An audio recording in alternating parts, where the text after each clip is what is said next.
தென்னாடுடைய சிவனே போற்றி எந்நாட்டவர்க்கும் இறைவா போற்றி. இதை கேட்கத் தொடங்குவதற்கு முன் உங்கள் மனதிற்குள் ஓம் நமச்சிவாய என்று சொல்லிவிட்டு, இந்த பதிவின் கீழ் ஓம் நமச்சிவாய என்று எழுதிவிட்டு இதை கேட்கத் தொடங்குங்கள். என் அன்பு மகளே, உன் உயிரின் ஆழத்திலிருந்து வெளிப்படும் அந்த தாம்பல் சத்தம் கைலாயம் வரை கேட்கிறது. உலகம் உறங்கும் இந்த வேளையில் நீ மட்டும் விழித்துக்கொண்டு கடந்த காலத்தின் நினைவுகளோடும் நிகழ காலத்தின் வலிகளோடும் போராடிக் கொண்டிருப்பதை நான் அறிவேன். உன் கண்கள் சிந்துகின்ற ஒவ்வொரு துளி கண்ணீரும் வெறும் உப்பு நீர் அல்ல. அவை உன் ஆத்மா சுமக்கும் வலியின் உறைந்த வடிவங்கள். ஏன் எனக்கு மட்டும் இந்த சோதனை? நான் என்ன தவறு செய்தேன்? கடவுள் இருக்கிறாரா இல்லையா என்று உன் மனம் கேட்கும் அத்தனை கேள்விகளுக்கும் பதிலளிக்கவே நான் உன் உள்ளுணர்வாக பேரி நினைங்க பேசுகிறேன். முதலாவது ஒன்றை நீ தெளிவாக புரிந்து கொள்ள வேண்டும். நீ பெண். இந்த பிரபஞ்சத்தின் ஆதி மூலமே சக்தி எனும் பெண்மைதான். நான் சிவன், அசைவற்றவன், நீதான் இயக்கம். நான் வெறும் உடல், நீதான் அதில் ஓடும் உயிர். அப்படிப்பட்ட பேராற்றல் கொண்ட நீ, சில மனிதர்கள் உன்னை தூக்கி எறிந்து விட்டார்கள் என்பதாலோ, சமூகம் உன்னை ஒதுக்க நினைக்கிறது என்பதாலோ பலவீனமானவள் ஆகிவிட மாட்டாய். ஒரு வைரம் குப்பையில் கிடந்தாலும் அதன் மதிப்பு குறைவதில்லை. அதுபோலத்தான் நீயும். உன் மதிப்பு உன்னை சுற்றி இருப்பவர்கள் உன்னை எப்படி நடத்துகிறார்கள் என்பதில் இல்லை. நீ உன்னை எப்படி உணர்கிறாய் என்பதில் தான் இருக்கிறது. உன் வாழ்க்கையில் நடந்த கசப்பான சம்பவங்களை நினைத்து நீ வருந்தலாம். ஆனால் புராணங்களில் நான் ஆழகால விஷத்தை அருந்திய கதையை நீ கேட்டிருப்பாய். பார்க்கடலை கடைந்தபோது அமுதம் வருவதற்கு முன்பே விஷம்தான் வந்தது. உலகமே அதைக் கண்டு அஞ்சியபோது நான் அதை ஏற்றுக்கொண்டேன். ஏன் தெரியுமா? விஷத்தை எதிர்கொள்ளும் தைரியம் இருப்பவனுக்குதான் அமிர்தத்தை ருசிக்கும் தகுதி கிடைக்கும். உன் வாழ்க்கையிலும் இப்போது நடப்பது அதுதான். நீ இப்போது அனுபவிக்கும் கஷ்டங்கள், அவமானங்கள், துரோகங்கள் அனைத்தும் அந்த ஆழகால விஷமே. ஆனால் மகளே, அதை நீ விழுங்கி விடாதே. அது உன்னை அழித்துவிடும். அதை வெளியேவும் துப்பாதே. அது பிறரை அழித்துவிடும். அதை என்னைப் போல உன் தொண்டை குழிக்குள் நிறுத்திவிடு. அந்த வலி உனக்குள் ஒரு வைராக்கியமாக மாறட்டும். அந்த விஷமே உன்னை நீலகண்டனாக, எதற்கும் கலங்காத ஒரு சக்தியாக மாற்றும் வல்லமை கொண்டது. உன்னை யாராவது ஏமாற்றி இருக்கலாம், அல்லது பாதியில் கைவிட்டுச் சென்றிருக்கலாம். அன்பிற்காக ஏங்கி தவிக்கும் உன் மனநிலை புரிகிறது. ஆனால் தாட்சாயினி சதி அக்னியில் விழுந்து தன்னை அழித்துக் கொண்ட போது அந்த பிரிவு துயரத்தை நானும் அனுபவித்தவன்தான். ஒரு பெண்ணை பிரிந்த துயரம் சிவனுக்கே இருக்கும்போது மானிட பிறவி எடுத்த உனக்கு இருப்பதில் வியப்பில்லை. ஆனால் அந்த அழிவில் இருந்துதான் பார்வதி என்ற புதிய சக்தி உருவானாள். அதுபோலவே உன் வாழ்க்கையில் இப்போது ஏற்பட்டிருக்கும் இந்த இழப்பு ஒரு முடிவல்ல. இது ஒரு புதிய ஆரம்பம். பழைய நீ அழிந்து புதிய வலிமையான, யாராலும் அசைக்க முடியாத ஒரு பெண்ணாக நீ மறுபிறவி எடுப்பதற்கான நேரம் இது. உன்னை விட்டுச் சென்றவர்கள் உன் வாழ்க்கை புஸ்தகத்தில் ஒரு பக்கமே தவிர முழு கதையும் அல்ல. ஒரு பக்கம் கிழிந்துவிட்டால் புஸ்தகத்தை எரிந்துவிடக்கூடாது. அடுத்த பக்கத்தை திருப்பி பார்க்க வேண்டும். அங்கே உனக்காக பிரபஞ்சம் இன்னும் அழகான கதையை எழுதி வைத்திருக்கக்கூடும். தனிமை என்று நீ பயப்படும் அந்த வார்த்தையை தவம் என்று மாற்றிப்பார். இடுகாட்டில் நான் தனிமையில் அமர்ந்திருப்பது எதனால்? அங்கேதான் பொய்கள் எரியூட்டப்படுகின்றன. நிஜம் மட்டும் நிலைக்கிறது. நீ தனிமையில் இருக்கும்போதுதான் உன்னை சுற்றியிருந்த போலி முகங்கள் கலைந்து உன் உண்மையான முகம் உனக்கு தெரியும். உன் பலம் என்ன, உன் பலவீனம் என்ன என்பதை நீ உணர இந்த தனிமைதான் சிறந்த ஆசான். பிறர் தோளில் சாய்ந்து வாழ்வதை விட உன் சொந்த காலில் நிற்பதே நிரந்தரமானது. ஒரு கொடி மரத்தை பற்றி கொண்டுதான் வளரும். ஆனால் ஒரு மரம் தனியாகத்தான் வானத்தை நோக்கி வளரும். நீ கொடியாக இருக்க விரும்புகிறாயா அல்லது மரமாக இருக்க விரும்புகிறாயா? பெண்ணே, நீ இயற்கையை பார். பூமி தாய் எவ்வளவு பாரத்தை சுமக்கிறாள். மனிதர்கள் அவளை தோண்டுகிறார்கள், உடைக்கிறார்கள், குப்பைகளை கொட்டுகிறார்கள். ஆனால் அவள் பொறுமையாக இருக்கிறாள். அந்த பொறுமை பலவீனம் அல்ல, அதுதான் அவளின் சக்தி. ஆனால் அதே பூமி தாய் எல்லை மீறும்போது நிலநடுக்கமாகவோ எரிமலையாகவோ சீறுவாள். நீயும் அப்படித்தான் இருக்க வேண்டும். அன்பு காட்ட வேண்டிய இடத்தில் அன்னபூரணியாகவும், அநீதி நடக்கும் இடத்தில் காளியாகவும் மாற பழகிக்கொள். உன் கண்ணீர் இனி உன் பலவீனத்தின் அடையாளமாக இருக்கக்கூடாது. அது உன் உள்ளே இருக்கும் அக்னியை வளர்க்கும் நெய்யாக மாற வேண்டும். உனக்கு துரோகம் செய்தவர்களை நினைத்து உன் நேரத்தை வீணாக்காதே.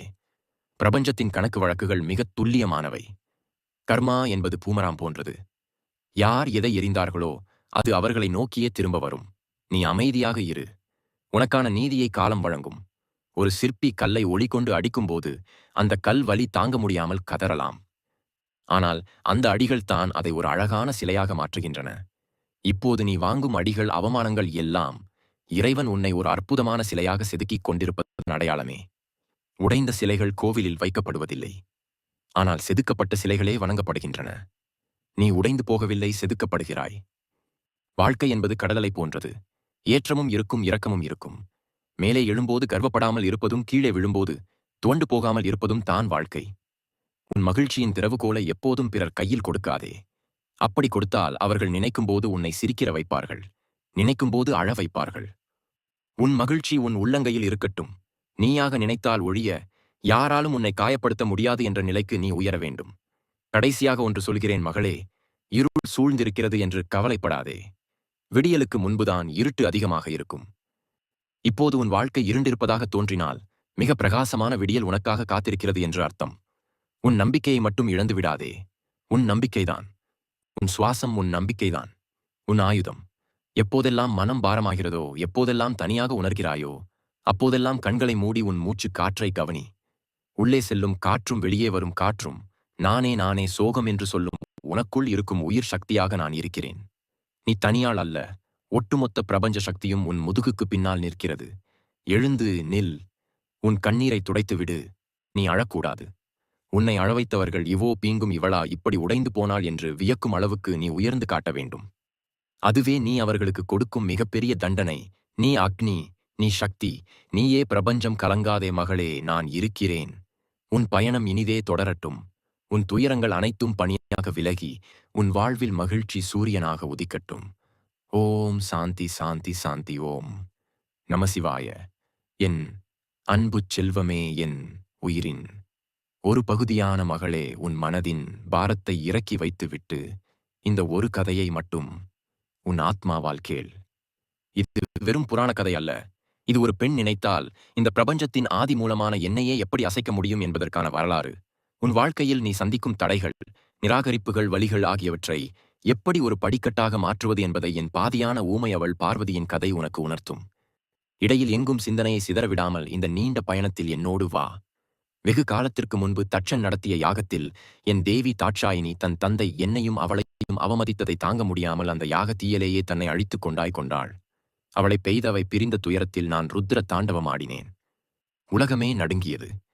இறுதியில் அவளது எரிந்த உடல் சாம்பலான பிறகு நான் எல்லாவற்றையும் வெறுத்து இமயமலையின் மிக உயர்ந்த சிகரத்தில் பனிபடர்ந்த குகையில் ஆழ்ந்த தியானத்தில் அமர்ந்து விட்டேன். என் கண்கள் மூடின. என் மனம் வெளி உலக தொடர்பை அறுத்து கொண்டது. இனி பற்று இல்லை, பாசம் இல்லை, உறவு இல்லை என்ற வைராக்கியத்தோடு நான் கல்லாக் சமைந்தேன். பல யுகங்கள் கடந்தன. அந்த சமயத்தில்தான் இமயமலையின் அரசன் ஹீமவானுக்கும் மேனைக்கும் ஒரு பெண் குழந்தை பிறந்தது. அது வேறு யாருமல்ல, என் தாட்சாயினியே பார்வதியாக மறுபிறவி எடுத்திருந்தாள். குழந்தை பருவத்திலிருந்தே அவளுக்கு பொம்மைகள் மீது ஆசை இல்லை, விளையாட்டுகள் மீது நாட்டம் இல்லை. அவள் மணலில் லிங்கம் பிடிப்பாள், மலர்களை தூவி என்னை வழிபடுவாள். அவளுக்கு தெரியும் அவளுடைய பிறப்பின் நோக்கம் என்னை வந்தடைவது மட்டுமே என்று. ஆனால் அது அவ்வளவு எளிதாக இருக்கவில்லை. ஏனென்றால் நான் தான் கண்களை மூடி கதவுகளை அடைத்துக் கொண்டு அமர்ந்திருக்கிறேனே. பருவ வயதை அடைந்த பார்வதி தன் அழகால் ஜொலித்தாள். நாரதரின் ஆலோசனைப்படி அவள் எனக்கு சேவை செய்ய என் தியான இருப்பிடத்திற்கு வந்தாள். தினமும் நான் அமர்ந்திருக்கும் இடத்தை சுத்தம் செய்வாள். காடு மேடு அலைந்து நறுமணம் மிக்க மலர்களை கொண்டு வந்து என் பாதங்களில் வைப்பாள். ஆற்று நீரை எடுத்து வந்து என் கமண்டலத்தில் நிரப்புவாள். ஆனால் நான் ஒருமுறை கூட கண்களை திறந்து அவளை பார்க்கவில்லை. என் தியானம் கலையவே இல்லை. அவளுடைய அழகு, அவளுடைய பணிவிடை, அவளுடைய அன்பு எதையுமே நான் கண்டு கொள்ளவில்லை. அவளை ஒரு பொருட்டாகவே நான் மதிக்கவில்லை. நினைத்துப்பார் மகளே, நீ ஒருவரை உயிருக்கு உயிராக நேசித்து அவர் உன்னை தேரெடுத்தும் பார்க்கவில்லை என்றால் உனக்கு எவ்வளவு வலிக்கும். அந்த வலியை பார்வதி ஒவ்வொரு கணமும் அனுபவித்தாள். அந்த நேரத்தில்தான் தேவர்கள் ஒரு தவறு செய்தார்கள். என் தியானத்தை கலைக்க மன்மதனை காமதேவன் அனுப்பினார்கள். மன்மதன் மறைந்திருந்து என் மீது காமபாணத்தை மலர் அம்பு எய்தான். என் தியானம் கலைந்தது. ஆனால் அது காதலாக மாறவில்லை. மாறாக கடும் கோபமாக வெடித்தது. நான் என் நெற்றிக் கண்ணை திறந்தேன். அந்த அக்னி பார்வையில் மன்மதன் எரிந்து சாம்பலானான். என் தவம் கலைந்த கோபத்தில் நான் அந்த இடத்தை விட்டு எழுந்து சென்று விட்டேன். பார்வதி அங்கே தனித்து விடப்பட்டாள். அவள் கண் முன்னே காதலுக்கு உதவியவன் எரிந்து போனான். காதலித்தவன் நான் கோபத்தோடு சென்று விட்டான். எந்த பெண்ணாக இருந்தாலும் அந்த இடத்தில் மனம் உடைந்து போயிருப்பாள். என் அழகு வீணாகிவிட்டதே, என் இளமை நிராகரிக்கப்பட்டதே, நான் அனாதையாகிவிட்டேனே என்று கதறியிருப்பாள். ஆனால் பீஸ் பார்வதி அங்கேதான் ஒரு உண்மையை உணர்ந்தாள். அழகு, ஆபரணம், உடல் கவர்ச்சி, பணிவிடை இவற்றால் எல்லாம் ஈசனை அடைய முடியாது. அவரை அடைய ஒரே வழி அவரைப் போலவே நானும் தவத்தில் உயர்வதுதான் என்று முடிவு செய்தாள். அவள் தன் பட்டுப் புடவைகளை கலைந்தாள். மரமரப்பட்டை ஆடையாக உடுத்தினாள். தங்க நகைகளை கழற்றி எறிந்தாள். ருத்ராட்சங்களை அணிந்தாள். அரண்மனை சுகபோகங்களை துறந்து கடும் குளிர் வீசும் பனிமலை சிகரத்திற்கு சென்றாள். அங்கே அவள் தொடங்கிய தவம் மூவுலகையும் மிரளச் செய்தது. ஆரம்பத்தில் சில நாட்கள் பழங்களையும் கிழங்குகளையும் மட்டும் சாப்பிட்டு தவம் செய்தாள். பிறகு அதையும் நிறுத்திவிட்டு காய்ந்த சருகுகளை இலைகளை மட்டும் ஒன்று தவம் செய்தாள். அப்போது அவளுக்கு பர்ணாதாரி என்று பெயர் வந்தது. நாட்கள் செல்லச் செல்ல அவளுடைய வைராக்கியம் கூடியது. இனி இந்த இலைகள் கூட எனக்கு வேண்டாம் என்று உணவை முற்றிலுமாக துறந்தாள். காற்று மட்டுமே அவளுக்கு உணவானது. இலைகளை கூட உண்ணாமல் தவம் செய்ததால் அவளுக்கு அபர்ணா இலை இல்லாதவள் என்ற பெயர் வந்தது. கோடை காலத்தில் 4 திசைகளிலும் நெருப்பை மூட்டி நடுவே நின்று தவம் செய்தாள். உச்சி வெயில் அவள் தலையைச் சுட்டது. கீழே நெருப்பு காலைச் சுட்டது. மழை காலத்தில் இடியும் மின்னலும் தாக்கிய போது திறந்த வெளியில் அமர்ந்து மழை நீர் தன் மீது கொட்ட கொட்ட தவம் செய்தாள். குளிர்காலத்தில் கழுத்தளவு நீரில் நின்று கொண்டு தவம் செய்தாள். அவளுடைய உடல் மெலிந்தது. எலும்புகள் தெரிந்தன. ஆனால் அவளுடைய கண்களில் இருந்த ஒளி மட்டும் குறையவே இல்லை. அது சூரியனை விட பிரகாசமாக ஜொலித்தது. அவளுடைய தவத்தியின் வெப்பம் கைலாயம் வரை எட்டியது. தேவர்கள் ரிஷிகள் அனைவரும் ஒரு பெண்ணால் இவ்வளவு கடுமையாக இருக்க முடியுமா என்று வியந்தார்கள். எத்தனையோ ஆண்டுகள் கடந்தன. அவளுடைய வைராக்கியம் என்னை அசைத்தது. ஆனால் அவளுடைய அன்பு உண்மையானதா அல்லது வெறும் பிடிவாதமா என்று சோதிக்க விரும்பினேன். நான் ஒரு வயதான அந்தணராக சிவனடியாராக மாறுவேடம் பூண்டு அவள் முன் சென்றேன். அவள் என்னை வணங்கினாள். நான் அவளிடம், பெண்ணே, நீயோ ரோஜா மலர் போல இருக்கிறாய். எதற்காக இந்த வயதில் இப்படி உடலை வருத்துகிறாய்? நீ யாரை மணக்க விரும்புகிறாயோ சொல், நான் உனக்கு உதவுகிறேன் என்றேன். பார்வதி பணிவுடன், நான் அந்த ஆதிசிவனையே மணக்க விரும்புகிறேன். அவருக்காகவே இந்த தவம் என்றாள். உடனே நான் அந்தன வேடத்தில் சிரிக்கத் தொடங்கினேன். என்ன அந்த சிவனையா பெண்ணே, உனக்கு புத்தி பேதலித்து விட்டதா? அவனுக்கு என்று ஒரு வீடு கிடையாது. இடுகாடுதான் அவன் வீடு. அவனுக்கு பெற்றோர் கிடையாது. அவன் உடலில் சாம்பலை பூசிக்கொண்டு பாம்புகளை சுற்றிக் கொண்டு திரிகிறான். அவன் ஒரு பிச்சைக்காரன், அமங்கலமானவன். அவனையா நீ மணக்கப் போகிறாய்? உன்னுடைய இந்த பட்டு போன்ற மேனி எங்கே? அவனுடைய சொரசொரப்பான யானை தோல் ஆடை எங்கே? வேண்டாம், இந்த விபரீத ஆசை விட்டுவிடு என்று என்னை பற்றியே இழிவாக பேசினேன். அதுவரை அமைதியாக இருந்த பார்வதிக்கு கோபம் பொத்துக்கொண்டு வந்தது. அவள் கண்கள் சிவந்தன. நிறுத்துங்கள் என்று கர்சித்தாள். வேதங்களுக்கே எட்டாத அந்த பரம்பொருளைப் பற்றி பேச உனக்கு என்ன தகுதி இருக்கிறது? சிவத்தை நிந்திப்பவர் மட்டுமல்ல, அதை கேட்பவரும் பாவியாகிறார். அவர் அழகற்றவர் என்று யார் சொன்னது? அவரே அழகின் ஆதாரம். அவர் பிச்சைக்காரர் அல்ல. அவரே உலகுக்கு படியளப்பவர். இனி ஒரு வார்த்தை பேசாதீர். என் தோழியே இவரை வெளியே அனுப்ப இல்லை என்றால் நான் இங்கிருந்து செல்கிறேன் என்று சீறினாள். அவளுடைய அந்த உறுதி, அந்த பக்தி, அந்த அன்பு, அதுதான் அவளுடைய உண்மையான சக்தி. உலகம் என்னை பற்றி என்ன சொன்னாலும் அவள் நம்பிக்கையில் உறுதியாக இருந்தாள் அல்லவா? அதுதான் என்னை ஜெயித்தது. அவள் கோபமாக திரும்பிய அந்த நொடி நான் என் சுய உருவத்தை அவளுக்கு காட்டினேன். சந்திரபரை சூடி கங்கையை தாங்கி மான்மழி ஏந்திய சர்வேஸ்வரனாக அவள் முன் நின்றேன். ஆனால் பழைய சிவனாக அல்ல, அவளுடைய அன்பில் கட்டுண்ட சிவனாக நின்றேன். பார்வதி பெண்ணே, உன் தவத்தால் என்னை வென்றுவிட்டாய். இனி நான் உன் அடிமை. நீ பட்ட கஷ்டங்கள், வலிகள், நிராகரிப்புகள் எல்லாமே உன்னை தங்கமாக புடம் போடுவதற்காகவே நடந்தன. அன்று நான் மன்மதனை எரித்தபோது உனக்கு வலிக்கத்தான் செய்தது. ஆனால் அன்று நீ வெறும் அழகிய பெண்ணாக மட்டுமே இருந்தாய். இன்று இந்த தவத்திற்கு பிறகு நீ சக்தியாக மாறி இருக்கிறாய். அன்று நான் உன்னை ஏற்றிருந்தால் அது வெறும் திருமணமாக இருந்திருக்கும். ஆனால் இன்று உன்னை ஏற்பது பிரபஞ்சத்தின் சமநிலைக்கானது என்று கூறி அவளை என் பாதியாக என் உடலில் இடது பாகமாக ஏற்றுக்கொண்டு அர்த்தநாரீஸ்வரராக மாறினேன். என் அன்பு மகளே, இந்த கதை உனக்கு சொல்வது என்ன? பார்வதியை விடவா நீ அதிகம் கஷ்டப்படுகிறாய்? அவள்தான் விரும்பிய கணவனாலேயே நிராகரிக்கப்பட்டாள். அவளுடைய அழகு எரிக்கப்பட்டது. அவளுடைய இளமை காட்டில் கரைந்தது. உலகம் அவளை பைத்தியம் என்று கேலி செய்தது. ஆனாலும் அவள் விடவில்லை. எனக்கானது எனக்கு கிடைக்கும் வரை ஓயமாட்டேன் என்று நின்றாள். அந்த வைராக்கியம்தான் பிச்சைக்காரனாக இருந்த என்னை கூட அவளுக்கு அடிமையாக்கியது. நீயும் இப்போது பார்வதியைப் போலத்தான் தனிமையில் இருக்கிறாய். உலகம் உன்னை விமர்சிக்கலாம். இவள் வாழ்க்கை முடிந்துவிட்டது என்று பேசலாம். ஆனால் நீ உனக்குள் ஒரு தவத்தை தொடங்கு. அது காட்டில் போய் செய்வது அல்ல. உன் வாழ்க்கையில் ஜெயித்து காட்டுவதே அந்த தவம். உன்னை நிராகரித்தவர்கள், உன்னை தூக்கி எறிந்தவர்கள் நாளை உன் வெற்றியைக் கண்டு இவளா இப்படி மாறினாள் என்று வாய் பிளந்து நிற்க வேண்டும். அன்று பார்வதிக்கு நான் கிடைத்தேன். இன்று நீ வைராக்கியத்தோடு இருந்தால் இந்த பிரபஞ்சமே உனக்கு கிடைக்கும். கலங்காதே. அக்னியில் பூத்த தாமரை நீ. உன் வேர்கள் வலிமையானவை. பார்வதியின் சக்தியை உன் உள்ளத்தில் உணர். வெற்றி நிச்சயம் உனதே. ஓம் நம சிவாய. மற்றொரு கதையையும் கூறுகிறேன். நிதானமாக கேள். ஓம் நம சிவாய. என் அன்பு மகளே, உன் மனதின் ஆழத்தில் புதைந்து கிடக்கும் நிராகரிப்பின் வலியை நான் அறிவேன். நான் அன்பாகத்தானே இருந்தேன். நான் உண்மையாகத்தானே இருந்தேன். பின் ஏன் என்னை விட்டுச் சென்றார்கள் என்ற கேள்வி உன்னை துளைத்துக் கொண்டிருக்கிறது அல்லவா? அழகும் இளமையும் உறவும்தான் ஒரு பெண்ணின் அடையாளம் என்று இந்த உலகம் உனக்கு போதித்திருக்கலாம். ஆனால் இவை அனைத்தையும் உதறி எறிந்துவிட்டு அன்பால் என்னையே கட்டி போட்ட ஒரு தாயின் கதையை, காரைக்கால் அம்மையாரின் சரித்திரத்தை என் குரலால் இன்னும் ஆழமாக சொல்கிறேன் கேள். இது வெறும் கதை அல்ல. இது பெண்ணின் ஆன்ம விடுதலைக்கான சாசனம். சோழ நாட்டில் காரைக்கால் என்னும் ஊரில் தனதத்தன் என்பவருக்கு ஒரு மகள் இருந்தாள். அவள் பெயர் புனிதவதி. பெயருக்கு ஏற்றாற் போலவே அவள் வாழ்க்கையும் புனிதமாக இருந்தது. சிறுவயது முதலே அவள் என் மீது கொண்ட பக்தி சாதாரணமானது அல்ல. விளையாடும் பருவத்தில் கூட அவள் நாவிலிருந்து சிவ சிவ என்ற நாமம் மட்டுமே ஒலிக்கும். காலங்கள் உருண்டோடின. அவள் மனம் முடிக்கும் பருவம் வந்தது. நாகப்பட்டினத்தைச் சேர்ந்த பரமதத்தன் என்ற வணிகனுக்கு அவளை திருமணம் செய்து வைத்தார்கள். புனிதவதி ஒரு சிறந்த இல்லத்தரசியாக வாழ்ந்தாள். கணவன் மீது அன்பு, என் மீது பக்தி, வந்த விருந்தினர்களுக்கு உபசரிப்பு என்று அவள் வாழ்க்கை ஒரு அமைதியான நதி போல ஓடிக்கொண்டிருந்தது. அவளுடைய கணவன் பரமதத்தன் பணத்தின் மீது பற்று கொண்ட ஒரு சாதாரண மனிதன். அவனுக்கு புனிதவதியின் ஆழமான பக்தி புரியவில்லை. அவளை ஒரு அழகான மனைவியாக மட்டுமே அவன் பார்த்தான். ஒரு நாள் பரமதத்தன் தன் கடையிலிருந்து 2 மாம்பழங்களை வீட்டுக்கு அனுப்பி வைத்தான்.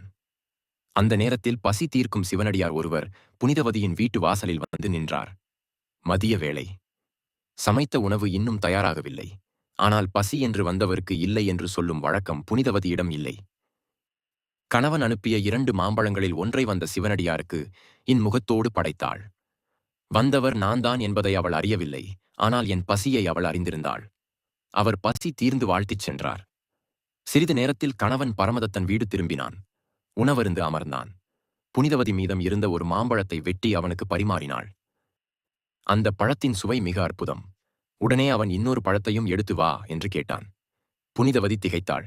கணவனிடம் ஒரு பழத்தை தர்மம் செய்துவிட்டேன் என்று சொன்னால் அவன் கோபிப்பானோ என்று பயந்தாள். சமையலறைக்கு சென்றாள். அங்கே பழம் இல்லை. ஆனால் அவளுக்கு என் மீது இருந்த நம்பிக்கை மலையை விட பெரியது. இறைவா, என் கணவன் கேட்கிறான். நான் என்ன செய்வேன்? என் நிலையை நீ அறியாயா என்று உருகி வேண்டினாள். அவளுடைய தூய்மையான அன்பிற்கு கட்டுப்பட்டு அந்த நொடியே அவளுடைய கையில் ஒரு மாம்பழத்தை நான் வரவழைத்து கொடுத்தேன். அதை மகிழ்ச்சியோடு கொண்டு சென்று கணவனுக்கு படைத்தாள். அவன் அதை சாப்பிட்டான். ஆனால் முதலில் சாப்பிட்ட பழத்தை விட இது பல மடங்கு சுவையாக அமுதத்தைப் போல இனித்தது. அவனுக்கு சந்தேகம் வந்தது. இது நான் வாங்கி அனுப்பிய பழம் இல்லை. இது தேவலோகத்து கனியைப் போல் இருக்கிறதே, இது ஏது என்று கேட்டான். புனிதவதி பொய் சொல்ல விரும்பவில்லை. நடந்ததை அப்படியே சொன்னாள். இறைவன் அருளால் கிடைத்தது என்றாள். வியாபார புத்தி கொண்ட அவனுக்கு பக்தி புரியவில்லை. அவன் சிரித்தான். இறைவன் மாம்பழம் தருவானா? அப்படியென்றால் நீ இன்னொரு பழத்தை இப்போது வரவழைத்துக் காட்டு என்று சவால் விட்டான்.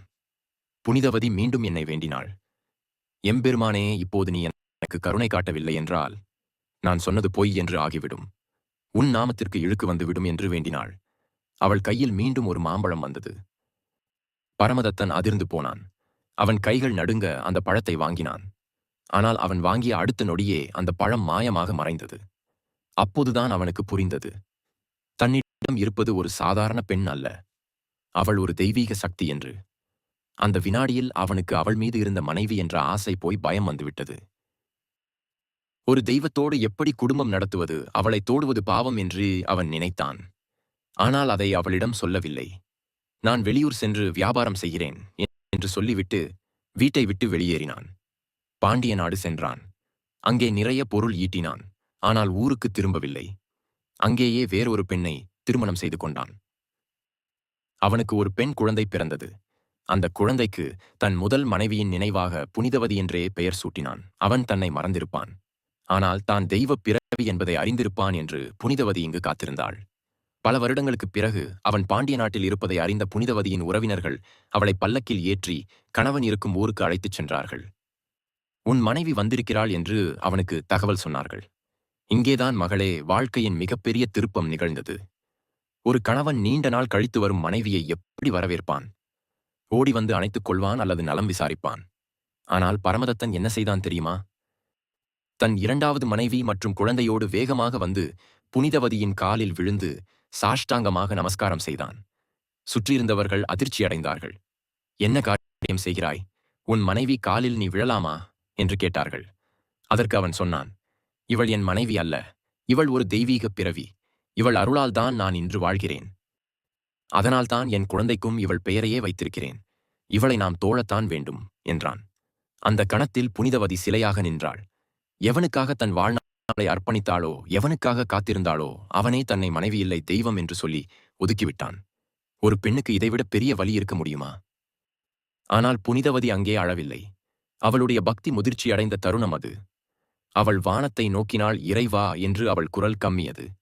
என் கணவனே என்னை தெய்வம் என்று சொல்லி வணங்கிவிட்டான். இனி இந்த இல்லற வாழ்க்கை எனக்கு இல்லை. அவனுக்காகத்தான் இந்த உடலை, இந்த அழகை, இந்த இளமையை நான் பேணி பாதுகாத்தேன். அவனே வேண்டாம் என்று சொன்ன பிறகு இந்த அழகு எனக்கு எதற்கு? இந்த சதை பிண்டம் எனக்கு எதற்கு? இது எனக்கு பெரும் சுமை. சிவபெருமானே, இந்த சதையை உரித்து எடுத்துவிடு. உன்னை போற்றும் பேய்க்கணங்களைப் போல எனக்கு ஒரு எலும்புருவத்தைத் தான், நான் இனி உனக்காக மட்டுமே வாழ்வேன் என்று வேண்டினாள். என்ன ஒரு வைராக்கியம், என்ன ஒரு தெளிவு! உலகமே அழகிற்காக ஏங்கும்போது ஒரு பெண் தன் அழகை துறக்க வேண்டினாள். அந்த நொடியே அவள் உடல் அதிர்ந்தது. அவளுடைய அழகான தோல் சதையெல்லாம் உதிர்ந்தன. எலும்பு மட்டுமே கொண்ட ஒரு பேய் வடிவத்தை அவள் ஏற்றாள். தேவர்கள் மலர் மாறி பொழிந்தார்கள். உறவினர்கள் பயந்து ஓடினார்கள். ஆனால் அவள் ஆனந்த கூத்தாடினாள். அற்புத திருவந்தாதி பாடிக்கொண்டே அவள் கைலாயம் நோக்கி நடந்தாள். கைலாய மலையை நெருங்கியதும், இது என் இறைவன் வீற்றிருக்கும் புனித பூமி, இதில் என் கால்கள் படலாமா என்று நினைத்து தன் கால்களால் நடக்காமல் தலையாலேயே நடந்து மலையேறினாள். அவள் வருவதை பார்த்த பார்வதி தேவி என்னிடம் கேட்டாள், சுவாமி, எலும்புருவோடு தலையால் நடந்து வரும் இவர் யார்? இவரிடம் எவ்வளவு அன்பு இருக்கிறது என்று. அப்போது நான் பார்வதியிடம் சொன்னேன், உமையே வருகிறாளே, இவள் நம்மை பேணும் அம்மை, இவள் வேண்டுதலின்படியே இந்த உருவம் பெற்றாள் என்று சொல்லி அவளை அம்மையே என்று அழைத்தேன். உலக உயிர்களுக்கெல்லாம் தந்தையான நான் ஒரு பெண்ணை பார்த்து அம்மா என்று அழைத்தது அவளை மட்டும்தான். அவள் என் காலடியில் நிரந்தரமாக அமர்ந்து நான் ஆடும் ஆனந்த தாண்டவத்தை பாடும் வரத்தை பெற்றாள். என் அன்பு மகளே, இந்த கதி, இந்த கதை உனக்குச் சொல்லும் செய்தி இதுதான். பரமதத்தன் புனிதவதியை நிராகரிக்கவில்லை என்றால் அவள் ஒரு சாதாரண வணிகனின் மனைவியாக யாருக்கும் தெரியாமல் வாழ்ந்து மறைந்திருப்பாள். அவன் அவளை நிராகரித்ததால்தான் அவள் காரைக்கால் அம்மையார் என்ற நிலைக்கு உயர்ந்தாள். இன்று வரை உலகம் அவளை வணங்குகிறது. உன் வாழ்க்கையில் யாராவது உன்னை விட்டுச் சென்றிருந்தால், உன்னை வேண்டாம் என்று சொல்லியிருந்தால் கலங்காதே. அவர்கள் உன்னை விட்டு விலகியது நீ உன் சாதாரண வாழ்க்கையிலிருந்து விடுபட்டு மிகப்பெரிய நிலைக்கு உயர்வதற்காகத்தான். உன் அழகு, உன் உடல், மற்றவர் உனக்கு கொடுக்கும் அங்கீகாரம், இவை எதுவும் நிரந்தரம் அல்ல.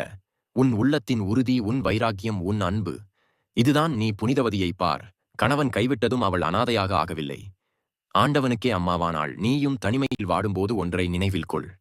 நீ தனிமரம் அல்ல, நீயே ஒரு வனம்.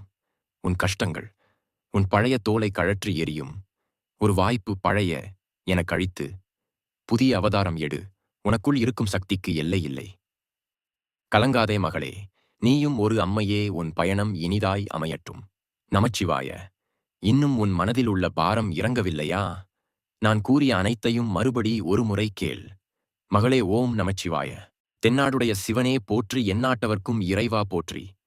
இதை கேட்கத் தொடங்குவதற்கு முன் உங்கள் மனதிற்குள் ஓம் நமச்சிவாய என்று சொல்லிவிட்டு, இந்த பதிவின் கீழ் ஓம் நமச்சிவாய என்று எழுதிவிட்டு இதை கேட்கத் தொடங்குங்கள்.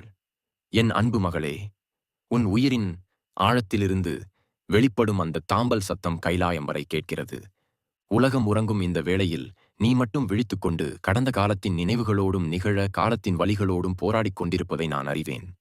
உன் கண்கள் சிந்துகின்ற ஒவ்வொரு துளி கண்ணீரும் வெறும் உப்பு நீர் அல்ல. அவை உன் ஆத்மா சுமக்கும் வலியின் உறைந்த வடிவங்கள். ஏன் எனக்கு மட்டும் இந்த சோதனை? நான் என்ன தவறு செய்தேன்? கடவுள் இருக்கிறாரா இல்லையா என்று உன் மனம் கேட்கும் அத்தனை கேள்விகளுக்கும் பதிலளிக்கவே நான் உன் உள்ளுணர்வாக பேரி நினைங்க பேசுகிறேன். முதலாவது ஒன்றை நீ தெளிவாக புரிந்து கொள்ள வேண்டும். நீ பெண். இந்த பிரபஞ்சத்தின் ஆதி மூலமே சக்தி எனும் பெண்மைதான். நான் சிவன், அசைவற்றவன், நீதான் இயக்கம். நான் வெறும் உடல், நீதான் அதில் ஓடும் உயிர். அப்படிப்பட்ட பேராற்றல் கொண்ட நீ, சில மனிதர்கள் உன்னை தூக்கி எறிந்து விட்டார்கள் என்பதாலோ, சமூகம் உன்னை ஒதுக்க நினைக்கிறது என்பதாலோ பலவீனமானவள் ஆகிவிட மாட்டாய். ஒரு வைரம் குப்பையில் கிடந்தாலும் அதன் மதிப்பு குறைவதில்லை. அதுபோலத்தான் நீயும். உன் மதிப்பு உன்னை சுற்றி இருப்பவர்கள் உன்னை எப்படி நடத்துகிறார்கள் என்பதில் இல்லை, நீ உன்னை எப்படி உணர்கிறாய் என்பதில் தான் இருக்கிறது. உன் வாழ்க்கையில் நடந்த கசப்பான சம்பவங்களை நினைத்து நீ வருந்தலாம். ஆனால் புராணங்களில் நான் ஆழகால விஷத்தை அருந்திய கதையை நீ கேட்டிருப்பாய். பார்க்கடலை கடைந்தபோது அமுதம் வருவதற்கு முன்பே விஷம்தான் வந்தது. உலகமே அதைக் கண்டு அஞ்சிய போது நான் அதை ஏற்றுக்கொண்டேன். ஏன் தெரியுமா? விஷத்தை எதிர்கொள்ளும் தைரியம் இருப்பவனுக்குதான் அமிர்தத்தை ருசிக்கும் தகுதி கிடைக்கும். உன் வாழ்க்கையிலும் இப்போது நடப்பது அதுதான். நீ இப்போது அனுபவிக்கும் கஷ்டங்கள், அவமானங்கள், துரோகங்கள் அனைத்தும் அந்த ஆலகால விஷமே. ஆனால் மகளே, அதை நீ விழுங்கி விடாதே, அது உன்னை அழித்துவிடும். அதை வெளியேவும் துப்பாதே, அது பிறரை அழித்துவிடும். அதை என்னைப் போல உன் தொண்டை குழிக்குள் நிறுத்திவிடு. அந்த வலி உனக்குள் ஒரு வைராக்கியமாக மாறட்டும். அந்த விஷமே உன்னை நீலகண்டனாக எதற்கும் கலங்காத ஒரு சக்தியாக மாற்றும் வல்லமை கொண்டது.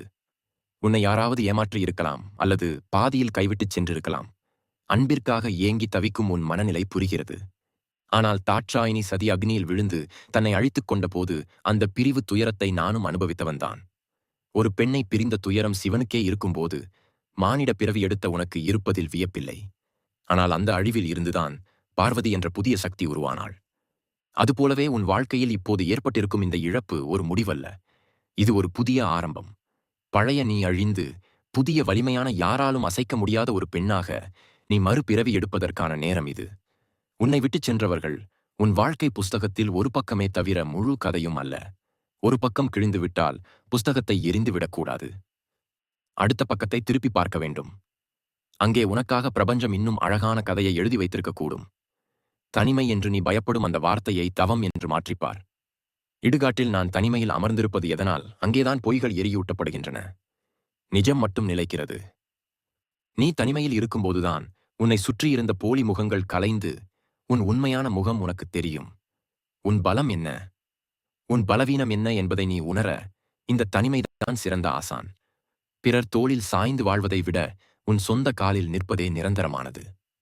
ஒரு கொடி மரத்தை பற்றி கொண்டுதான் வளரும். ஆனால் ஒரு மரம் தனியாகத்தான் வானத்தை நோக்கி வளரும். நீ கொடியாக இருக்க விரும்புகிறாயா, அல்லது மரமாக இருக்க விரும்புகிறாயா? பெண்ணே, நீ இயற்கையை பார். பூமி தாய் எவ்வளவு பாரத்தை சுமக்கிறாள். மனிதர்கள் அவளை தோண்டுகிறார்கள், உடைக்கிறார்கள், குப்பைகளை கொட்டுகிறார்கள். ஆனால் அவள் பொறுமையாக இருக்கிறாள். அந்த பொறுமை பலவீனம் அல்ல, அதுதான் அவளின் சக்தி. ஆனால் அதே பூமித்தாய் எல்லை மீறும்போது நிலநடுக்கமாகவோ எரிமலையாகவோ சீருவாள். நீயும் அப்படித்தான் இருக்க வேண்டும். அன்பு காட்ட வேண்டிய இடத்தில் அன்னபூரணியாகவும், அநீதி நடக்கும் இடத்தில் காளியாகவும் மாற பழகிக்கொள். உன் கண்ணீர் இனி உன் பலவீனத்தின் அடையாளமாக இருக்கக்கூடாது. அது உன் உள்ளே இருக்கும் அக்னியை வளர்க்கும் நெய்யாக மாற வேண்டும். உனக்கு துரோகம் செய்தவர்களை நினைத்து உன் நேரத்தை வீணாக்காதே. பிரபஞ்சத்தின் கணக்கு வழக்குகள் மிகத் துல்லியமானவை. கர்மா என்பது பூமராம் போன்றது. யார் எதை எறிந்தார்களோ அது அவர்களை நோக்கியே திரும்ப வரும். நீ அமைதியாக இரு. உனக்கான நீதியை காலம் வழங்கும். ஒரு சிற்பி கல்லை ஒளிகொண்டு அடிக்கும்போது அந்த கல் வலி தாங்க முடியாமல் கதறலாம். ஆனால் அந்த அடிகள் தான் அதை ஒரு அழகான சிலையாக மாற்றுகின்றன. இப்போது நீ வாங்கும் அடிகள், அவமானங்கள் எல்லாம் இறைவன் உன்னை ஒரு அற்புதமான சிலையாக செதுக்கிக் கொண்டிருப்பதன் அடையாளமே. உடைந்த சிலைகள் கோவிலில் வைக்கப்படுவதில்லை. ஆனால் செதுக்கப்பட்ட சிலைகளே வணங்கப்படுகின்றன. நீ உடைந்து போகவில்லை, செதுக்கப்படுகிறாய்.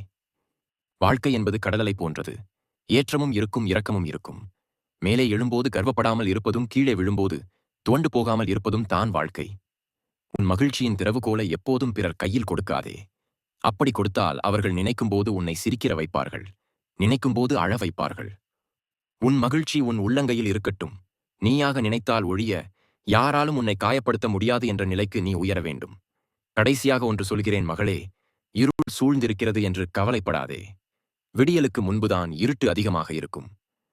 இப்போது உன் வாழ்க்கை இருண்டிருப்பதாக தோன்றினால் மிக பிரகாசமான விடியல் உனக்காக காத்திருக்கிறது என்று அர்த்தம். உன் நம்பிக்கையை மட்டும் இழந்து விடாதே. உன் நம்பிக்கைதான், உன் சுவாசம் உன் நம்பிக்கைதான், உன் ஆயுதம். எப்போதெல்லாம் மனம் பாரமாகிறதோ, எப்போதெல்லாம் தனியாக உணர்கிறாயோ, அப்போதெல்லாம் கண்களை மூடி உன் மூச்சு காற்றை கவனி. உள்ளே செல்லும் காற்றும் வெளியே வரும் காற்றும் நானே நானே சோகம் என்று சொல்லும் உனக்குள் இருக்கும் உயிர் சக்தியாக நான் இருக்கிறேன். நீ தனியாள் அல்ல. ஒட்டுமொத்த பிரபஞ்ச சக்தியும் உன் முதுகுக்கு பின்னால் நிற்கிறது. எழுந்து நில். உன் கண்ணீரை துடைத்துவிடு. நீ அழக்கூடாது. உன்னை அழவைத்தவர்கள் இவோ பீங்கும் இவளா இப்படி உடைந்து போனாள் என்று வியக்கும் அளவுக்கு நீ உயர்ந்து காட்ட வேண்டும். அதுவே நீ அவர்களுக்கு கொடுக்கும் மிகப்பெரிய தண்டனை. நீ அக்னி, நீ சக்தி, நீயே பிரபஞ்சம். கலங்காதே மகளே, நான் இருக்கிறேன். உன் பயணம் இனிதே தொடரட்டும். உன் துயரங்கள் அனைத்தும் பணியாக விலகி உன் வாழ்வில் மகிழ்ச்சி சூரியனாக உதிக்கட்டும். ஓம் சாந்தி சாந்தி சாந்தி. ஓம் நமசிவாய. என் அன்புச் செல்வமே, என் உயிரின் ஒரு பகுதியான மகளே, உன் மனதின் பாரத்தை இறக்கி வைத்துவிட்டு இந்த ஒரு கதையை மட்டும் உன் ஆத்மாவால் கேள். இது வெறும் புராண கதை அல்ல. இது ஒரு பெண் நினைத்தால் இந்த பிரபஞ்சத்தின் ஆதி மூலமான என்னையே எப்படி அசைக்க முடியும் என்பதற்கான வரலாறு.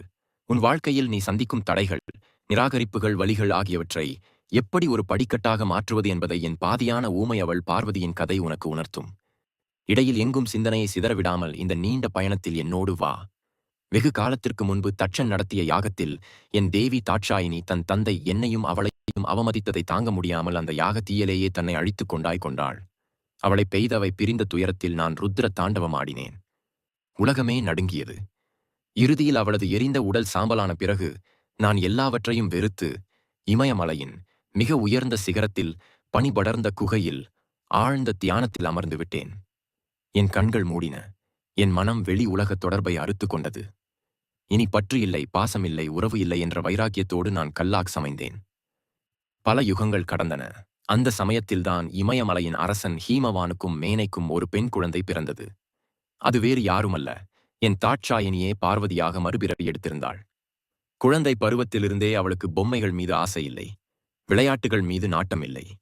அவள் மணலில் லிங்கம் பிடிப்பாள், மலர்களை தூவி என்னை வழிபடுவாள். அவளுக்கு தெரியும் அவளுடைய பிறப்பின் நோக்கம் என்னை வந்தடைவது மட்டுமே என்று. ஆனால் அது அவ்வளவு எளிதாக இருக்கவில்லை. ஏனென்றால் நான் தான் கண்களை மூடி கதவுகளை அடைத்துக் கொண்டு அமர்ந்திருக்கிறேனே. பருவ வயதை அடைந்த பார்வதி தன் அழகால் ஜொலித்தாள். நாரதரின் ஆலோசனைப்படி அவள் எனக்கு சேவை செய்ய என் தியான இருப்பிடத்திற்கு வந்தாள். தினமும் நான் அமர்ந்திருக்கும் இடத்தை சுத்தம் செய்வாள். காடு மேடு அலைந்து நறுமணம் மிக்க மலர்களை கொண்டு வந்து என் பாதங்களில் வைப்பாள். ஆற்று நீரை எடுத்து வந்து என் கமண்டலத்தில் நிரப்புவாள். ஆனால் நான் ஒருமுறை கூட கண்களை திறந்து அவளை பார்க்கவில்லை. என் தியானம் கலையவே இல்லை. அவளுடைய அழகு, அவளுடைய பணிவிடை, அவளுடைய அன்பு எதையுமே நான் கண்டு கொள்ளவில்லை. அவளை ஒரு பொருட்டாகவே நான் மதிக்கவில்லை. நினைத்துப்பார் மகளே, நீ ஒருவரை உயிருக்கு உயிராக நேசித்து அவர் உன்னை தேரெடுத்தும் பார்க்கவில்லை என்றால் உனக்கு எவ்வளவு வலிக்கும். அந்த வலியை பார்வதி ஒவ்வொரு கணமும் அனுபவித்தாள். அந்த நேரத்தில்தான் தேவர்கள் ஒரு தவறு செய்தார்கள். என் தியானத்தை கலைக்க மன்மதனை காமதேவன் அனுப்பினார்கள். மன்மதன் மறைந்திருந்து என் மீது காமபாணத்தை மலர் அம்பு எய்தான். என் தியானம் கலைந்தது. ஆனால் அது காதலாக மாறவில்லை. மாறாக கடும் கோபமாக வெடித்தது. நான் என் நெற்றிக் கண்ணை திறந்தேன். அந்த அக்னி பார்வையில் மன்மதன் எரிந்து சாம்பலானான். என் தவம் கலைந்த கோபத்தில் நான் அந்த இடத்தை விட்டு எழுந்து சென்று விட்டேன். பார்வதி அங்கே தனித்து விடப்பட்டாள். அவள் கண் முன்னே காதலுக்கு உதவியவன் எரிந்து போனான். காதலித்தவன் நான் கோபத்தோடு சென்று விட்டான். எந்த பெண்ணாக இருந்தாலும் அந்த இடத்தில் மனம் உடைந்து போயிருப்பாள். என் அழகு வீணாகிவிட்டதே, என் இளமை நிராகரிக்கப்பட்டதே, நான் அனாதையாகிவிட்டேனே என்று கதறியிருப்பாள். ஆனால் பார்வதி அங்கேதான் ஒரு உண்மையை உணர்ந்தாள். அழகு, ஆபரணம், உடல் கவர்ச்சி, பணிவிடை இவற்றால் எல்லாம் ஈசனை அடைய முடியாது. அவரை அடைய ஒரே வழி அவரைப் போலவே நானும் தவத்தில் உயர்வதுதான் என்று முடிவு செய்தாள். அவள் தன் பட்டுப் புடவைகளை கலைந்தாள். மரமரப்பட்டை ஆடையாக உடுத்தினாள். தங்க நகைகளை கழற்றி எறிந்தாள். ருத்ராட்சங்களை அணிந்தாள். அரண்மனை சுகபோகங்களை துறந்து கடும் குளிர் வீசும் பனிமலை சிகரத்திற்கு சென்றாள். அங்கே அவள் தொடங்கிய தவம் மூவுலகையும் மிரளச் செய்தது. ஆரம்பத்தில் சில நாட்கள் பழங்களையும் கிழங்குகளையும் மட்டும் சாப்பிட்டு தவம் செய்தாள். பிறகு அதையும் நிறுத்திவிட்டு காய்ந்த சருகுகளை, இலைகளை மட்டும் ஒன்று தவம் செய்தாள். அப்போது அவளுக்கு பர்ணாதாரி என்று பெயர் வந்தது. நாட்கள் செல்லச் செல்ல அவளுடைய வைராக்கியம் கூடியது. இனி இந்த இலைகள் கூட எனக்கு வேண்டாம் என்று உணவை முற்றிலுமாக துறந்தாள். காற்று மட்டுமே அவளுக்கு உணவானது. இலைகளை கூட உண்ணாமல் தவம் செய்ததால் அவளுக்கு அபர்ணா இலை இல்லாதவள் என்ற பெயர் வந்தது. கோடை காலத்தில் 4 திசைகளிலும் நெருப்பை மூட்டி நடுவே நின்று தவம் செய்தாள். உச்சி வெயில் அவள் தலையைச் சுட்டது. கீழே நெருப்பு காலைச் சுட்டது. மழை காலத்தில் இடியும் மின்னலும் தாக்கிய போது திறந்த வெளியில் அமர்ந்து மழை நீர் தன் மீது கொட்ட கொட்ட தவம் செய்தாள். குளிர்காலத்தில் கழுத்தளவு நீரில் நின்று கொண்டு தவம் செய்தாள். அவளுடைய உடல் மெலிந்தது. எலும்புகள் தெரிந்தன. ஆனால் அவளுடைய கண்களில் இருந்த ஒளி மட்டும் குறையவே இல்லை. அது சூரியனை விட பிரகாசமாக ஜொலித்தது. அவளுடைய தவத்தியின் வெப்பம் கைலாயம் வரை எட்டியது. தேவர்கள், ரிஷிகள் அனைவரும் ஒரு பெண்ணால் இவ்வளவு கடுமையாக இருக்க முடியுமா என்று வியந்தார்கள். எத்தனையோ ஆண்டுகள் கடந்தன. அவளுடைய வைராக்கியம் என்னை அசைத்தது. ஆனால் அவளுடைய அன்பு உண்மையானதா அல்லது வெறும் பிடிவாதமா என்று சோதிக்க விரும்பினேன். நான் ஒரு வயதான அந்தணராக சிவனடியாராக மாறுவேடம் பூண்டு அவள் முன் சென்றேன். அவள் என்னை வணங்கினாள். நான் அவளிடம், பெண்ணே, நீயோ ரோஜா மலர் போல இருக்கிறாய். எதற்காக இந்த வயதில் இப்படி உடலை வருத்துகிறாய்? நீ யாரை மணக்க விரும்புகிறாயோ சொல், நான் உனக்கு உதவுகிறேன் என்றேன். பார்வதி பணிவுடன், நான் அந்த ஆதிசிவனையே மணக்க விரும்புகிறேன். அவருக்காகவே இந்த தவம் என்றாள். உடனே நான் அந்தன வேடத்தில் சிரிக்கத் தொடங்கினேன். என்ன அந்த சிவனையா பெண்ணே, உனக்கு புத்தி பேதலித்து விட்டதா? அவனுக்கு என்று ஒரு வீடு கிடையாது. இடுகாடுதான் அவன் வீடு. அவனுக்கு பெற்றோர் கிடையாது. அவன் உடலில் சாம்பலை பூசிக்கொண்டு பாம்புகளை சுற்றிக் கொண்டு திரிகிறான். அவன் ஒரு பிச்சைக்காரன். அமங்கலமானவன். அவனையா நீ மணக்கப் போகிறாய்? உன்னுடைய இந்த பட்டு போன்ற மேனி எங்கே? அவனுடைய சொரசொரப்பான யானை தோல் ஆடை எங்கே? வேண்டாம், இந்த விபரீத ஆசை விட்டுவிடு என்று என்னைப் பற்றியே இழிவாக பேசினேன். அதுவரை அமைதியாக இருந்த பார்வதிக்கு கோபம் பொத்துக் கொண்டு வந்தது. அவள் கண்கள் சிவந்தன. நிறுத்துங்கள் என்று கர்சித்தாள். வேதங்களுக்கே எட்டாத அந்த பரம்பொருளைப் பற்றி பேச உனக்கு என்ன தகுதி இருக்கிறது? சிவத்தை நிந்திப்பவர் மட்டுமல்ல, அதை கேட்பவரும் பாவியாகிறார். அவர் அழகற்றவர் என்று யார் சொன்னது? அவரே அழகின் ஆதாரம். அவர் பிச்சைக்காரர் அல்ல. அவரே உலகுக்கு படியளப்பவர். இனி ஒரு வார்த்தை பேசாதீர். என் தோழியே இவரை வெளியே அனுப்ப இல்லை என்றால் நான் இங்கிருந்து செல்கிறேன் என்று சீறினாள். அவளுடைய அந்த உறுதி, அந்த பக்தி, அந்த அன்பு, அதுதான் அவளுடைய உண்மையான சக்தி. உலகம் என்னை பற்றி என்ன சொன்னாலும் அவள் நம்பிக்கையில் உறுதியாக இருந்தாள் அல்லவா? அதுதான் என்னை ஜெயித்தது. அவள் கோபமாக திரும்பிய அந்த நொடி நான் என் சுய உருவத்தை அவளுக்கு காட்டினேன். சந்திரபரை சூடி கங்கையை தாங்கி மான்மழி ஏந்திய சர்வேஸ்வரனாக அவள் முன் நின்றேன். ஆனால் பழைய சிவனாக அல்ல, அவளுடைய அன்பில் கட்டுண்ட சிவனாக நின்றேன். பார்வதி பெண்ணே, உன் தவத்தால் என்னை வென்றுவிட்டாய். இனி நான் உன் அடிமை. நீ பட்ட கஷ்டங்கள், வலிகள், நிராகரிப்புகள் எல்லாமே உன்னை தங்கமாக புடம் போடுவதற்காகவே நடந்தன. அன்று நான் மன்மதனை எரித்தபோது உனக்கு வலிக்கத்தான் செய்தது. ஆனால் அன்று நீ வெறும் அழகிய பெண்ணாக மட்டுமே இருந்தாய். இன்று இந்த தவத்திற்கு பிறகு நீ சக்தியாக மாறி இருக்கிறாய். அன்று நான் உன்னை ஏற்றிருந்தால் அது வெறும் திருமணமாக இருந்திருக்கும். ஆனால் இன்று உன்னை ஏற்பது பிரபஞ்சத்தின் சமநிலைக்கானது என்று கூறி அவளை என் பாதியாக என் உடலில் இடது பாகமாக ஏற்றுக்கொண்டு அர்த்தநாரீஸ்வரராக மாறினேன். என் அன்பு மகளே, இந்த கதை உனக்கு சொல்லுவது என்ன? பார்வதியை விடவா நீ அதிகம் கஷ்டப்படுகிறாய்? அவள்தான் விரும்பிய கணவனாலேயே நிராகரிக்கப்பட்டாள். அவளுடைய அழகு எரிக்கப்பட்டது. அவளுடைய இளமை காட்டில் கரைந்தது. உலகம் அவளை பைத்தியம் என்று கேலி செய்தது. ஆனாலும் அவள் விடவில்லை. எனக்கானது எனக்கு கிடைக்கும் வரை ஓயமாட்டேன் என்று நின்றாள். அந்த வைராகியம்தான் பிச்சைக்காரனாக இருந்த என்னை கூட அவளுக்கு அடிமையாக்கியது. நீயும் இப்போது பார்வதியைப் போலத்தான் தனிமையில் இருக்கிறாய். உலகம் உன்னை விமர்சிக்கலாம். இவள் வாழ்க்கை முடிந்துவிட்டது என்று பேசலாம். ஆனால் நீ உனக்குள் ஒரு தவத்தைத் தொடங்கு. அது காட்டில் போய் செய்வது அல்ல. உன் வாழ்க்கையில் ஜெயித்து காட்டுவதே அந்த தவம். உன்னை நிராகரித்தவர்கள், உன்னை தூக்கி எறிந்தவர்கள் நாளை உன் வெற்றியைக் கண்டு இவளா இப்படி மாறினாள் என்று வாய் பிளந்து நிற்க வேண்டும். அன்று பார்வதிக்கு நான் கிடைத்தேன். இன்று நீ வைராக்கியத்தோடு இருந்தால் இந்த பிரபஞ்சமே உனக்கு கிடைக்கும். கலங்காதே. அக்னியில் பூத்த தாமரை நீ. உன் வேர்கள் வலிமையானவை. பார்வதியின் சக்தியை உன் உள்ளத்தில் உணர். வெற்றி நிச்சயம் உனதே. ஓம் நமசிவாய. மற்றொரு கதையையும் கூறுகிறேன். நிதானமாக கேள். ஓம் நமசிவாய. என் அன்பு மகளே, உன் மனதின் ஆழத்தில் புதைந்து கிடக்கும் நிராகரிப்பின் வலியை நான் அறிவேன். நான் அன்பாகத்தானே இருந்தேன். நான் உண்மையாகத்தானே இருந்தேன். பின் ஏன் என்னை விட்டுச் சென்றார்கள் என்ற கேள்வி உன்னை துளைத்துக் கொண்டிருக்கிறது அல்லவா? அழகும் இளமையும் உறவும்தான் ஒரு பெண்ணின் அடையாளம் என்று இந்த உலகம் உனக்கு போதித்திருக்கலாம். ஆனால் இவை அனைத்தையும் உதறி எறிந்துவிட்டு அன்பால் என்னையே கட்டி போட்ட ஒரு தாயின் கதையை, காரைக்கால் அம்மையாரின் சரித்திரத்தை என் குரலால் இன்னும் ஆழமாக சொல்கிறேன் கேள். இது வெறும் கதை அல்ல. இது பெண்ணின் ஆன்ம விடுதலைக்கான சாசனம். சோழ நாட்டில் காரைக்கால் என்னும் ஊரில் தனதத்தன் என்பவருக்கு ஒரு மகள் இருந்தாள். அவள் பெயர் புனிதவதி. பெயருக்கு ஏற்றாற் போலவே அவள் வாழ்க்கையும் புனிதமாக இருந்தது. சிறுவயது முதலே அவள் என் மீது கொண்ட பக்தி சாதாரணமானது அல்ல. விளையாடும் பருவத்தில் கூட அவள் நாவிலிருந்து சிவ சிவ என்ற நாமம் மட்டுமே ஒலிக்கும். காலங்கள் உருண்டோடின. அவள் மனம் முடிக்கும் பருவம் வந்தது. நாகப்பட்டினத்தைச் சேர்ந்த பரமதத்தன் என்ற வணிகனுக்கு அவளை திருமணம் செய்து வைத்தார்கள். புனிதவதி ஒரு சிறந்த இல்லத்தரசியாக வாழ்ந்தாள். கணவன் மீது அன்பு, என் மீது பக்தி, வந்த விருந்தினர்களுக்கு உபசரிப்பு என்று அவள் வாழ்க்கை ஒரு அமைதியான நதி போல ஓடிக்கொண்டிருந்தது. அவளுடைய கணவன் பரமதத்தன் பணத்தின் மீது பற்று கொண்ட ஒரு சாதாரண மனிதன். அவனுக்கு புனிதவதியின் ஆழமான பக்தி புரியவில்லை. அவளை ஒரு அழகான மனைவியாக மட்டுமே அவன் பார்த்தான். ஒரு நாள் பரமதத்தன் தன் கடையிலிருந்து 2 மாம்பழங்களை வீட்டுக்கு அனுப்பி வைத்தான். அந்த நேரத்தில் பசி தீர்க்கும் சிவனடியார் ஒருவர் புனிதவதியின் வீட்டு வாசலில் வந்து நின்றார். மதிய வேளை. சமைத்த உணவு இன்னும் தயாராகவில்லை. ஆனால் பசி என்று வந்தவருக்கு இல்லை என்று சொல்லும் வழக்கம் புனிதவதியிடம் இல்லை. கணவன் அனுப்பிய 2 மாம்பழங்களில் ஒன்றை வந்த சிவனடியாருக்கு இன்முகத்தோடு படைத்தாள். வந்தவர் நான்தான் என்பதை அவள் அறியவில்லை. ஆனால் என் பசியை அவள் அறிந்திருந்தாள். அவர் பசி தீர்ந்து வாழ்த்திச் சென்றார். சிறிது நேரத்தில் கணவன் பரமதத்தன் வீடு திரும்பினான். உணவருந்து அமர்ந்தான். புனிதவதி மீதம் இருந்த ஒரு மாம்பழத்தை வெட்டி அவனுக்கு பரிமாறினாள். அந்த பழத்தின் சுவை மிக அற்புதம். உடனே அவன் இன்னொரு பழத்தையும் எடுத்து வா என்று கேட்டான். புனிதவதி திகைத்தாள். கணவனிடம் ஒரு பழத்தை தர்மம் செய்துவிட்டேன் என்று சொன்னால் அவன் கோபிப்பானோ என்று பயந்தாள். சமையலறைக்கு சென்றாள். அங்கே பழம் இல்லை. ஆனால் அவளுக்கு என் மீது இருந்த நம்பிக்கை மலையை விட பெரியது. இறைவா, என் கணவன் கேட்கிறான். நான் என்ன செய்வேன், என் நிலையை நீ அறியாயா என்று உருகி வேண்டினாள். அவளுடைய தூய்மையான அன்பிற்கு கட்டுப்பட்டு அந்த நொடியே அவளுடைய கையில் ஒரு மாம்பழத்தை நான் வரவழைத்து கொடுத்தேன். அதை மகிழ்ச்சியோடு கொண்டு சென்று கணவனுக்கு படைத்தாள். அவன் அதை சாப்பிட்டான். ஆனால் முதலில் சாப்பிட்ட பழத்தை விட இது பல மடங்கு சுவையாக அமுதத்தைப் போல இனித்தது.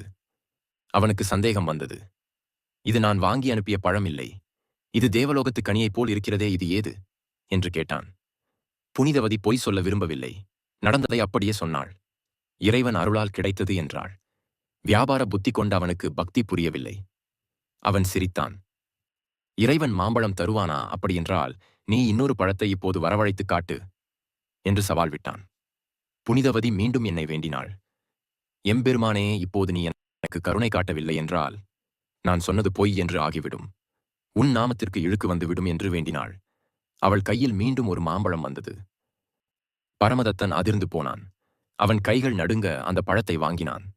ஆனால் அவன் வாங்கிய அடுத்த நொடியே அந்த பழம் மாயமாக மறைந்தது. அப்போதுதான் அவனுக்கு புரிந்தது. தன்னிடம் இருப்பது ஒரு சாதாரண பெண் அல்ல, அவள் ஒரு தெய்வீக சக்தி என்று. அந்த வினாடியில் அவனுக்கு அவள் மீது இருந்த மனைவி என்ற ஆசை போய் பயம் வந்துவிட்டது. ஒரு தெய்வத்தோடு எப்படி குடும்பம் நடத்துவது, அவளை தோடுவது பாவம் என்று அவன் நினைத்தான். ஆனால் அதை அவளிடம் சொல்லவில்லை.